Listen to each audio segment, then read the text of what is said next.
بسم اللہ الرحمن الرحیم نحمده ونصلی علی رسوله الکریم اما بعد۔ سورہ شورى مکی صورت ہے۔ اس صورت کا نام شورى رکھا گیا اس وجہ سے کہ اللہ رب العزت نے آگے چل کر اس صورت میں مؤمنین کی چند صفات کا تذکرہ فرمایا کہ ان کی چند صفات یہ ہیں کہ وہ اللہ رب العزت پر بھروسہ رکھتے ہیں اور گناہوں سے بچتے ہیں، اور جب ان کو غصہ آ جاتا ہے تو وہ غصے کو پی جاتے ہیں۔ اسی طرح اللہ نے بیان فرمایا والذین استجابوا لربہم، اور وہ اپنے پروردگار سے دعا مانگتے ہیں، واقاموا الصلاۃ، اور نماز کو قائم کرتے ہیں، وامرہم شوری بینہم، اور آپس کے جو معاملات ہیں اس کو مشورے سے حل کرتے ہیں۔ یہ اہم صفت ہے جس کی وجہ سے پوری صورت کا نام ہی شورا رکھ دیا گیا، یعنی ہر کام کو مشورے سے کرنا چاہیے۔ اللہ کے رسول صلی اللہ علیہ وسلم جنہیں اولین اور آخرین کا علم دیا گیا، سب سے بڑے عالم تھے اللہ کے رسول صلی اللہ علیہ وسلم، سب سے زیادہ حکیم تھے، لیکن اللہ کے رسول صلی اللہ علیہ وسلم ہر اہم معاملے میں صحابہ کرام رضوان اللہ تعالی علیہم اجمعین سے مشورہ لیا کرتے تھے۔ اور ایک صفت اللہ نے بیان فرمائی وَمِمَّا رَزَقْنَاهُمْ يُنْفِقُونَ، کہ جو مال ہم نے انہیں دیا ہے اس مال میں سے وہ خرچ کرتے ہیں۔ اس صورت کے آغاز میں اللہ رب العزت نے، جیسا کہ حوامیم سبعہ کے اندر یہ اصول ہے، یہ طریقہ چلا آ رہا ہے کہ شروع میں قرآن مجید کی حقانیت کو بیان کیا جاتا ہے، اس صورت میں بھی اللہ رب العزت نے قرآن مجید کی حقانیت کو بیان فرمایا، اور پھر اس کے بعد ارشاد فرمایا لیس کمثلہ شیء، کہ اللہ رب العزت کی طرح کوئی چیز نہیں ہے، وہو السمیع البصیر، اللہ رب العزت سننے والا اور دیکھنے والا ہے، لہ مقالید السماوات والارض، اللہ رب العزت ہی کے واسطے آسمان اور زمین کے خزانوں کی کنجیاں ہیں، یبسط الرزق لمن یشاء ویقدر، جس کے لیے چاہتا ہے روزی کو بڑھا دیتا ہے، روزی میں برکت پیدا فرما دیتا ہے، اور جس کی روزی کو چاہتا ہے اللہ رب العزت تنگ فرما دیتا ہے۔ اس کے بعد سورہ زخرف ہے۔ اس سورت کا آغاز بھی حامیم کے ذریعے ہوا، اور آغاز میں اللہ رب العزت نے قرآن مجید کی حقانیت کو بیان کرتے ہوئے ارشاد فرمایا والکتاب المبین، قسم ہے واضح کتاب کی، انا جعلناہ قرآنا عربیا لعلکم تعقلون، بے شک ہم نے اس قرآن کو عربی زبان میں اتارا ہے تاکہ تم اس کو سمجھو۔ قرآن مجید میں جو صورتیں مکی ہیں اور خاص طور سے حوامیم سبعہ، ان صورتوں میں اللہ رب العزت نے توحید کو، رسالت کو اور آخرت کو مختلف انداز میں اور مختلف اسلوب میں بیان فرمایا ہے۔ اس صورت میں بھی اللہ رب العزت نے اپنی وحدانیت کا تذکرہ فرمایا، اور پھر اس کے بعد مشرکین مکہ کا تذکرہ فرمایا کہ اللہ رب العزت کی جانب لڑکیوں کی نسبت کرتے ہیں اور کہتے ہیں کہ فرشتے اللہ رب العزت کی لڑکیاں ہیں۔ اللہ رب العزت نے بیان فرمایا کہ اپنے لیے یہ لڑکیوں کو پسند نہیں فرماتے، کہ اگر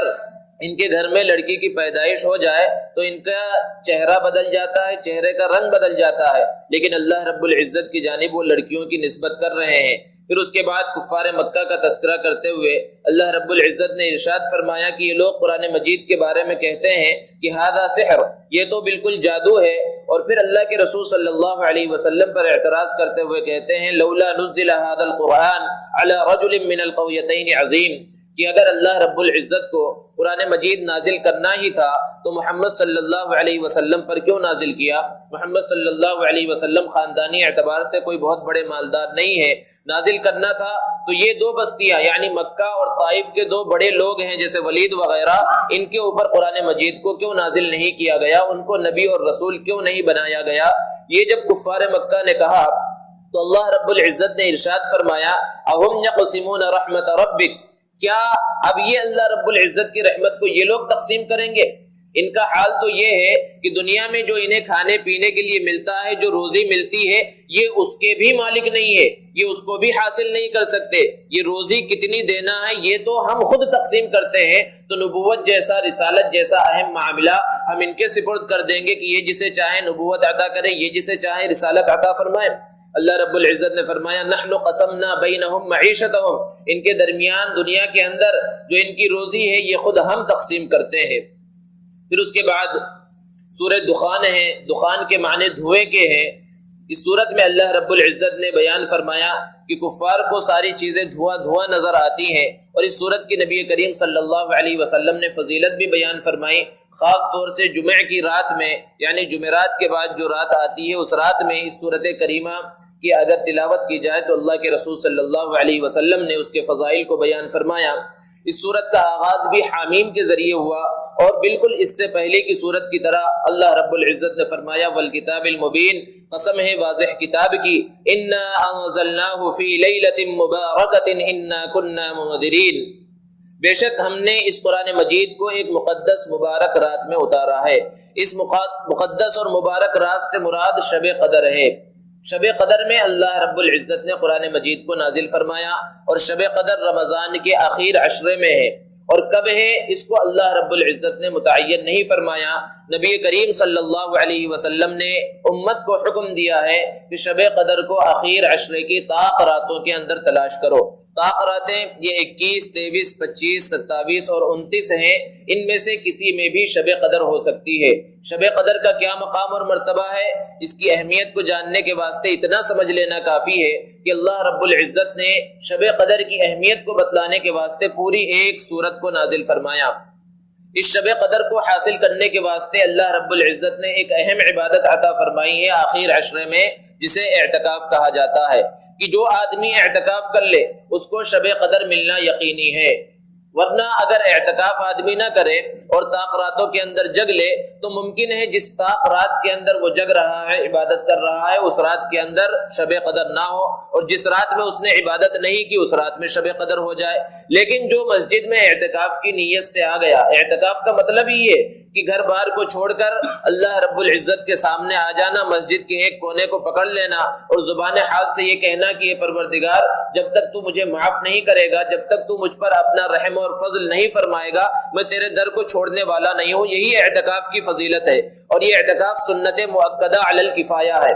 اس کا مطلب یہ ہے کہ مسجد سے تعلق رکھنے والے جتنے مصلی ہیں، آس پاس کی جو بستی ہے، اگر ان میں سے کوئی ایک شخص بھی اعتکاف کے اندر بیٹھ جائے تو سب کی جانب سے ادا ہو جائے گا۔ لیکن اگر مسجد کے اندر، ایسی مسجد جس میں 5 وقت نماز ہوتی ہو، اس کے اندر کوئی بھی اعتکاف نہ کرے بستی والوں میں سے، یا کہیں سے بھی کوئی شخص اعتکاف نہ کرے، تو ساری بستی والے اور سارے مصلی گنہگار ہو جاتے ہیں، اور اس ایک اہم سنت کو چھوڑنے کے سب مرتکب ہو جاتے ہیں۔ جیسے کہ جنازے کی نماز کے بارے میں آپ حضرات کو معلوم ہے کہ جنازے کی نماز فرض کفایہ ہے، یعنی اگر کسی شخص کا انتقال ہوا، کسی مسلمان کا انتقال ہوا، چند لوگ اگر ادا کر دے تو سب کی جانب سے فرضیت ادا ہو جائے گی۔ اسی طرح یہ اعتکاف ہے،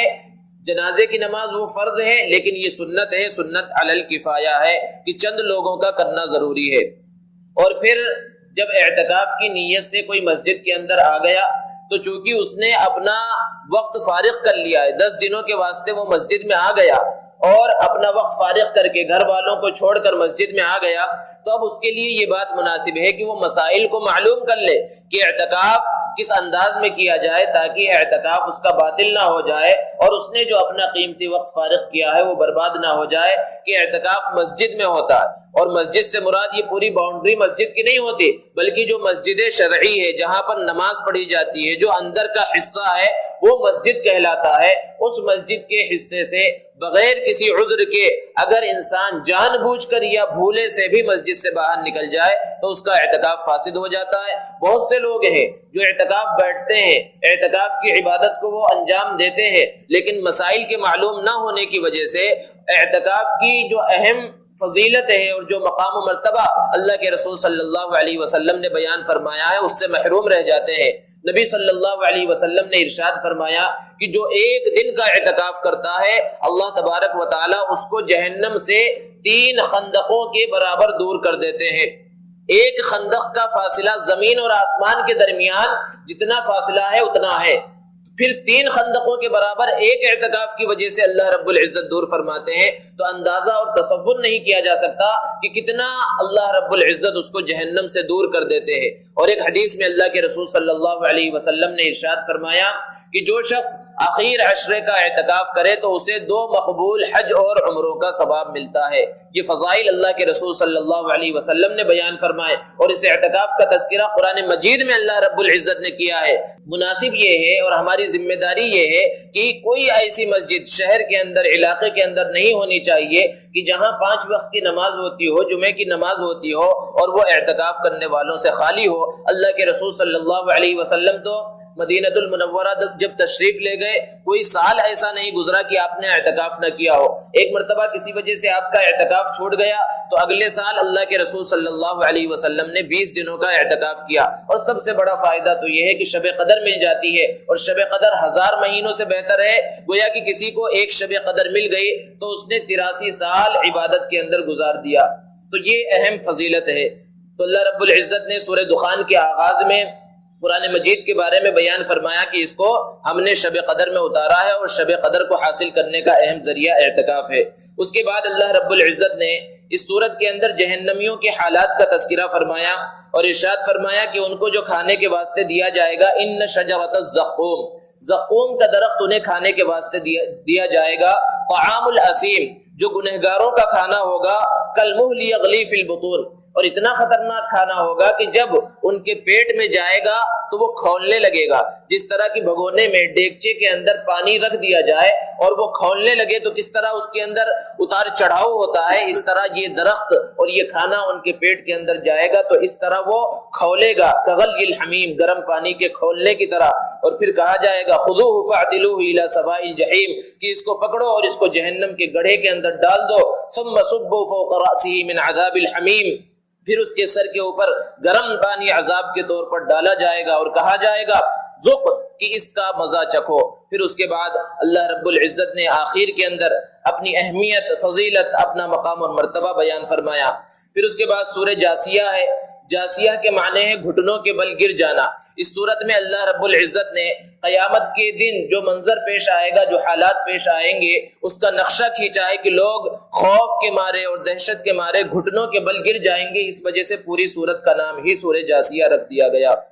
اللہ رب العزت سے دعا ہے اللہ تبارک و تعالی ہمیں رمضان کے بقیہ ایام کی صحیح طرح سے قدر کرنے کی توفیق عطا فرمائے اور شب قدر کو حاصل کرنے کی اور اس کے واسطے فکر کرنے کی توفیق عطا فرمائے۔ وآخر دعوانا